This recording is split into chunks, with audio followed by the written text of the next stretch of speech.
teman-teman statistika, selamat datang di channel resmi Departemen Statistika ITS. Perkenalkan aku Hasri. Di sini aku akan menemani kalian belajar salah satu metode yang sering banget dipakai di dunia data science. Apa itu? Ya, neural network. Oke. Jadi neural network itu adalah model matematika sederhana yang terinspirasi dari bagaimana jaringan saraf bekerja. Ini adalah arsitektur dari neural network ya. Jadi masing-masing layernya itu terhubung satu sama lain, sama seperti jaringan saraf pada manusia. Oke, mungkin kalau kalian yang lihat arsitektur ini muncul ya pertanyaan, Mbak, apakah selalu 3 layer ya Mbak arsitekturnya gitu ya? Oke, aku jawab. Jadi arsitektur neural network itu tidak selalu seperti gambar ini. Bisa saja hanya input layer sama output layer. Ya, minimal ada 2 layer. Nah, kalau NN yang hanya ada 2 layer, hanya input dan output, itu namanya perseptron. Oke, sedangkan di gambar ini ada input layer, ada hidden layer, dan ada output layer. NN yang punya minimal 3 layer itu dinamakan dengan MLP atau multi layer perceptron. Ya, Mbak, hiddennya apakah selalu satu? Tidak, boleh 2, boleh 3, dan seterusnya. Gitu ya, tapi pada video ini kita hanya akan membahas satu hidden layer. Oke, mungkin muncul juga pertanyaan, Mbak, apakah bulat-bulatnya itu selalu seperti gambar ini ya, gitu. Oke, aku jawab juga ya, tidak. Jadi bulat-bulat itu namanya nodes atau neuron. Ya, jadi ada aturan tersendiri gimana cara kita menambahkan neuron pada masing-masing layer. Oke, aku next. Ini adalah cara menentukan jumlah node dalam input layer. Gimana? Ya, jadi dilihat dari jumlah variabel prediktornya. Oke, kalau aku punya kasus seperti ini, X1 dan X2 itu adalah variabel prediktor dan Y adalah variabel respon. Yuk, kira-kira nih berapa ya jumlah nodesnya? Oke, jadi jumlah nodesnya akan ada 2 nodes yang masing-masing mewakili X1 dan X2. Dan satu nodes itu sebagai nodes bias, ya itu intercept modelnya. Oke, next, coba kalau ada permasalahan seperti ini, gimana ya? Berapa ya jumlah node inputnya? Kalian pause dulu video ini, kalian tebak dulu berapa jumlah node-nya. Oke. Sudah di pause ya? Kalau sudah di pause, yuk kita bahas.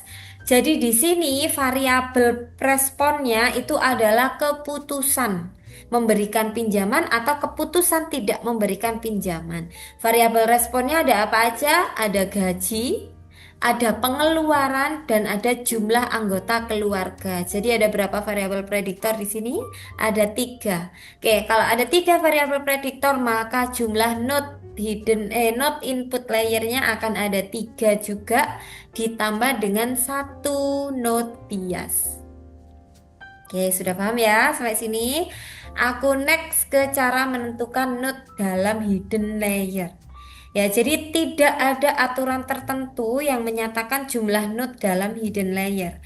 Boleh 2 ditambah dengan satu bias, boleh 3 ditambah dengan satu bias, boleh 4 dan boleh seterusnya. Itu ya. Tapi jangan lupa di node hidden layer itu selalu diaplikasikan fungsi aktivasi yang berguna untuk menangkap pola nonlinearitas. Jadi NN itu sama dengan regresi pada umumnya. Bedanya, kalau regresi pada umumnya hanya bisa untuk asumsi data yang memiliki hubungan linier. Nah, sedangkan di NN itu boleh untuk data yang tidak linier. Nah, data yang tidak linier itu ditangkap dalam fungsi aktivasi. Ada apa saja gitu ya? Ada 3 ini yang sering sekali dipakai fungsi aktivasi untuk hidden. Oke, aku next cara menentukan node dalam output layer. Ya, jadi ditentukan dari tujuan pemodelannya. Tujuan pemodelan dalam NN itu ada dua. Yang pertama untuk model regresi dan yang kedua untuk model klasifikasi. Oke, jumlah notesnya bisa dilihat pada layar. Kita langsung ke contoh soal. Ya, jadi ketika kita punya X1, X2, dan Y seperti pada layar ini, pause dulu videonya, kira-kira nih tujuannya untuk apa ya? Oke, sudah di pause ya videonya. Jadi tujuannya ini untuk klasifikasi biner. Adakah pertanyaan, Mbak, kenapa kok untuk klasifikasi? Ya, oke, klasifikasi karena variabel responnya itu adalah kode. Ya, kategori apa kodenya 0 dan 1. Ya, karena itu kategori variabel responnya maka dia klasifikasi. Karena hanya ada dua kategori 0 dan 1 makanya dia biner. Nah, kalau tujuannya untuk klasifikasi biner berapa jumlah nodesnya? Satu nodes dengan syarat fungsi aktivasinya sigmoid. Gitu ya. Dua node juga boleh dengan fungsi aktivasinya softmax. Gitu ya, jadi ada dua jawaban, bisa node 1 atau node 2. Oke, yuk. Kalau contoh soalnya seperti ini, kira-kira nih tujuannya apa? Pause dulu videonya, kalian tebak dulu tujuan dan jumlah node-nya. Oke, sudah di pause ya videonya. Kita cek apa ya tujuannya ini ya, gitu. Oke, ternyata tujuannya ingin memodelkan keputusan. Berarti variabel responnya itu adalah keputusan. Oke, kodenya apa? Kode 1 dan kode 0. Karena keputusannya dalam bentuk kode berarti dia klasifikasi. Berapa jumlah kodenya, kategorinya ada dua, berarti dia klasifikasi biner. Sama jawabannya kalau klasifikasi biner boleh satu node dengan syarat sigmoid, boleh dua node dengan syarat softmax. Oke, next ya. Oke, yuk. Kalau ada contoh soal seperti ini gimana? Jadi aku punya nilai matematika, fisika, dan kimia dari masing-masing mahasiswa. Aku ingin menempatkan mahasiswa tersebut ke kelas A, B, C berdasarkan nilai tersebut. Ya, kira-kira nih ini tujuan pemodelannya apa? Oke, sudah dapat jawaban ya? Aku next tujuannya untuk klasifikasi Mbak. Kenapa? Karena variabel responnya berupa kategori. Mbak, kenapa multiclass? Karena kategorinya ada tiga, ada A, B, dan C. Gitu ya. Jadi ini tergolong klasifikasi multiclass. Kalau klasifikasi multiclass jumlah node outputnya adalah sebanyak kategorinya. Karena ada tiga, maka akan ada tiga nodes dalam output layer. Fungsi aktivasinya apa? Softmax. Ya, oke. Next.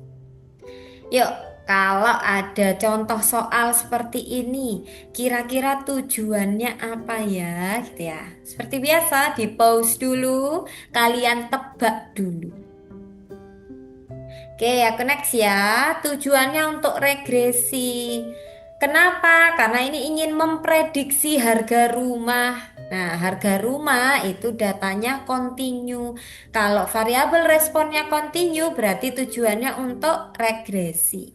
Kalau tujuannya untuk regresi, berapa node-nya? Satu saja. Apa fungsi aktivasinya? Linear. Gitu. Oke, sudah paham ya gimana cara menentukan jumlah node dalam input, jumlah node dalam hidden, dan jumlah node dalam output. Oke, kalau sudah paham, ini ada soal. Silahkan di pause dulu videonya, tentukan dulu ini tujuannya apa ya, gitu, dan gambarkan arsitektur NN-nya. Oke, kalau sudah di pause, nih, aku kasih jawabannya. Tidak aku jelaskan. Ya, semoga kalian sudah jelas dengan penjelasan sebelum-sebelumnya. Ini jawabannya sama tidak? dengan jawaban kalian. Kalau tidak sama, kalian bisa tulis di komentar pertanyaan kenapa ya kok begini gitu. Nah, nanti akan saya jawab atau akan dijawab teman-teman lain yang bisa lebih paham. Ya. Oke, aku next ke langkah-langkah NN. Jadi, langkah NN yang pertama itu aja sudah membuat struktur NN. Itulah kenapa pembelajaran sebelumnya itu harus kalian pahami banget gitu ya. Harus bisa banget gimana caranya struktur NN. Jangan sampai salah. Ya, jangan sampai regresi ternyata kalian pakai fungsi aktivasi sigmoid salah gitu ya. Jadi struktur NN gimana jumlah node-nya, gimana fungsi aktivasinya itu udah harus sangat bisa. Baru lanjut ke perhitungannya. Gitu ya. Oke, langkah satu membuat struktur NN. Langkah dua adalah menentukan bobot. Ya, jadi panah-panah yang terhubung tadi itu dia membawa bobot masing-masing. Jadi W1 itu membawa bobot X1 terhadap hidden layer pada node satu ini. W2 dari X1 ke node yang kedua dan seterusnya. Gitu ya. Jadi dari W1 sampai W6 itu biasanya ada literatur yang bilang weak hidden. Jadi ada W dengan subscript H di atas W hidden gitu maksudnya ya. Nah, B1 sampai B3 itu bias.